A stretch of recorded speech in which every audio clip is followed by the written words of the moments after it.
ओम शांति। सद्गुरुंकर अमृत आत्मिक संतान मानंकु हार्दिक ईश्वरीय शुभ अभिनंदन, सुस्वागतम, सुप्रभात। भगवान कहउछंती वर्तमान समय रे भारत को श्रीमतर आवश्यकता रही। कारण जो भारत भूमिर जुगे जुगे महिमा जुगे जुगे गायन मध्य हेउछि कि भारत सुनार चढ़ई थिला। जो भारत भूमि स्वयं विश्वर रचयिता सर्व आत्मांकर पिता, दुःखहर्ता सुखकर्ता निराकार शिव पितांकर अवतरण भूमि, जहा आज संपूर्ण तम प्रधान कौड़ीतुल्य हो जाइछि। श्रीमत आधार रे ही भारत हीरातुल्य हेब। समस्तंकर गति आउ सद्गति हेब। शिव बाबा कहउछंती मु तुमको श्रीमत आधार रे अचलाचल संपत्तिर अधिकारी करैथिली। सर्वगुण रे परिपूर्ण देवी देवता करैथिली आदि जुग सत्य जुगी नुआ दुनिया रे। परंतु तुमे माने अज्ञान अंधकार रे रही पांच विकार रूपी माया रावणर कबल रे छंदी होई प्रत्येक मुहूर्त रे दुख अशांत भोग करी चलीछ। सेथिपाई मु आसीछि तुम मानंकु माया कबलरु मुक्त करी पुनः सुख शांति भरा जीवन देवा पाई। माया रावण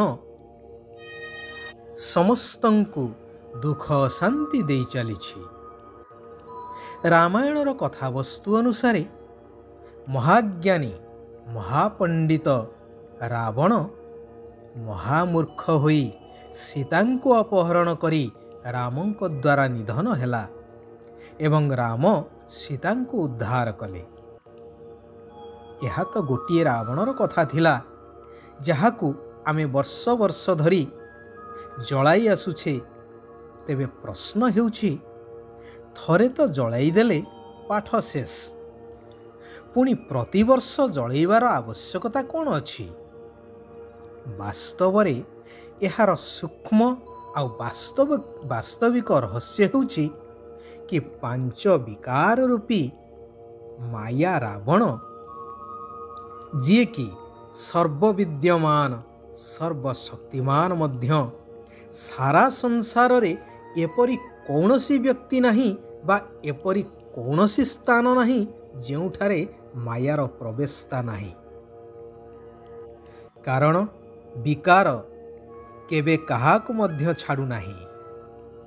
गोटे विकार को त्याग कले आउ एक विकारर अभ्युदय, जहा कहानी रे मध्य वर्णित होइछि कि रावणर गोटिए मुंड काटिले आउ गोटे मुंड बाहरुथिला।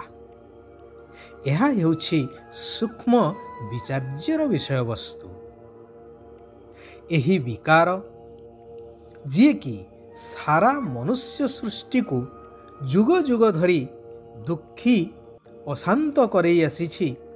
तेणु रावण रूपक भयंकर प्रतिकृति को परम शत्रुर आख्या देई प्रतिवर्ष जलैबार परंपरा रही आसीछि एवं तापरे विजया दशमी पर्व पालन करिवार विधि मध्य हेउछि। तेबे भगवान कहउछंती गीतार महावाक्य अनुसारे मु एई कलिजुग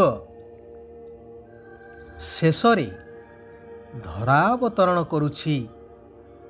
कलिजुगी शरीरर आधार नहीं आत्मज्ञान प्रदान करुछि। एही पंचतत्वरे गढ़ा देह देहर दुनियार स्मृति को भूलैवा पाई, जद्वारा पांच विकार रूपी माया रावणर वास्तविक ବା ପ୍ରକୃତ ମୃତ୍ୟୁ ହେଉଛି ଅଧାକଳ୍ପ ପର୍ଯ୍ୟନ୍ତ, ଅର୍ଥାତ୍ ସତ୍ୟ ଆଉ ତ୍ରେତୟା 2 ଯୁଗ ପର୍ଯ୍ୟନ୍ତ। ଏହି 5 ବିକାର ରୂପୀ ମାୟା ରାବଣକୁ ମାରିବାର ଶକ୍ତି କେବଳ ସର୍ବଶକ୍ତିମାନ ଶିବ ବାବା ନିରାକାର ପରମାତ୍ମା ରାମଙ୍କ ପାଖରେ ହିଁ ରହିଛି।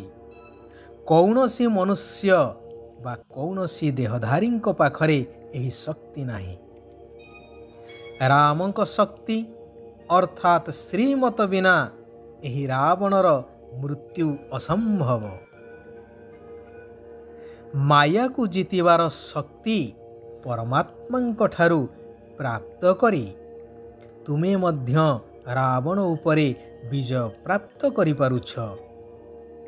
ସୌଭାଗ୍ୟ ଏବଂ ଦୁର୍ଭାଗ୍ୟ ଏହି 2ଟି ଶବ୍ଦ ମଧ୍ୟ ଏହାରି ଉପରେ ଆଧାରିତ। ମନୁଷ୍ୟ ପରମାତ୍ମାଙ୍କ ଶ୍ରୀମତରେ ଚାଲିଲେ ସୌଭାଗ୍ୟଶାଳୀ ହୋଇଥାଏ। ମାୟାବୀ ମତରେ ଚାଲିଲେ ଦୁର୍ଭାଗ୍ୟ ପାହାଡ଼ ଭଳି ତା ଉପରେ ଲଦି ହୋଇଯାଇଥାଏ। କୁହାଯାଏ, ଯେମିତି ଅନ୍ନ ସେମିତି ମନ ଏବଂ ଯେମିତି ମନ ସେମିତି ମଧ୍ୟ ଅନ୍ନ, ଅର୍ଥାତ୍ ଯେମିତି ଅନ୍ନ ସେହି ଅନୁସାରେ ମଧ୍ୟ ତାର ମାନସିକତା ଉପରେ ପ୍ରଭାବ ପଡ଼ିଥାଏ। ସେହିଭଳି ଯେମିତି ମାନସିକତା ରଖି ଯିଏ ଖାଦ୍ୟ ପ୍ରସ୍ତୁତ କରିବେ, ସେ ଖାଦ୍ୟରେ ମଧ୍ୟ ସେହି ଭାବନାଯୁକ୍ତ ଶକ୍ତି ଭରି ହୋଇ ରହିବ ଏବଂ ସେହି ଖାଦ୍ୟକୁ ଯିଏ ଗ୍ରହଣ କରିବ, ଯଦି ଶୁଦ୍ଧପୂତ ଅବଲମ୍ବନ କରି ଖାଦ୍ୟକୁ ସାତ୍ୱିକ ଭାବରେ ପ୍ରସ୍ତୁତ କରାଯାଇଥିବ, ତେବେ ତାହା ସାତ୍ୱିକତା ଭାବ ଉଦ୍ରେକ କରିବ। ଯଦି ତାମସିକ ଭାବନାରେ ତିଆରି କରାଯାଇଥିବ, ତାହା ମନ ଉପରେ ତାମସିକ ଭାବନା ମଧ୍ୟ ସୃଷ୍ଟି କରିବ। ସେଥିପାଇଁ ସବୁଠାରୁ ପ୍ରିୟ ନିରାକାର ଶିବ ବାବାଙ୍କ ସ୍ମୃତିରେ ବାବାଙ୍କୁ ସାଥିରେ ରଖି ଭୋଜନ ସ୍ୱୀକାର କରିବା ଆବଶ୍ୟକ। ଯେପରି ମୀରା ଭଗବାନଙ୍କ ସ୍ମୃତିରେ ବିଷପାନ କରିଥିଲେ, ତାହା ଅମୃତରେ ପରିବର୍ତ୍ତିତ ହୋଇଯାଇଥିଲା। ସେହି ପରମାତ୍ମାଙ୍କ ସହିତ ବୁଦ୍ଧିର ଯୋଗକୁ ଲଗେଇ ରଖିବା ଦରକାର ଏବଂ ତାଙ୍କରି ଶ୍ରୀମତରେ ଚାଲିବା ଦରକାର। ଆଖି ଦ୍ୱାରା ଏହି ସ୍ଥୂଳ ଦେହ ଏବଂ ଦେହର ଦୁନିଆକୁ ଦେଖୁଥାଇ ମଧ୍ୟ ନ ଦେଖିଲା ଭଳି ସ୍ଥିତି ବନେଇବା ଆବଶ୍ୟକ। ଏହାଠାରୁ ବୁଦ୍ଧି ଦ୍ୱାରା ସନ୍ନ୍ୟାସ ନେବା ଦରକାର। ସେଥିପାଇଁ ମଧ୍ୟ ଭଗବାନ କହୁଛନ୍ତି, ଦେହର ସମ୍ବନ୍ଧ ଏବଂ ଦେହର ପଦାର୍ଥ ଗୁଡ଼ିକର ବନ୍ଧନଠାରୁ ମୁକ୍ତ ରହୁଥିବା ଜୀବନ ମୁକ୍ତ ଫରିସ୍ତା ବା ପରି ହୁଅ।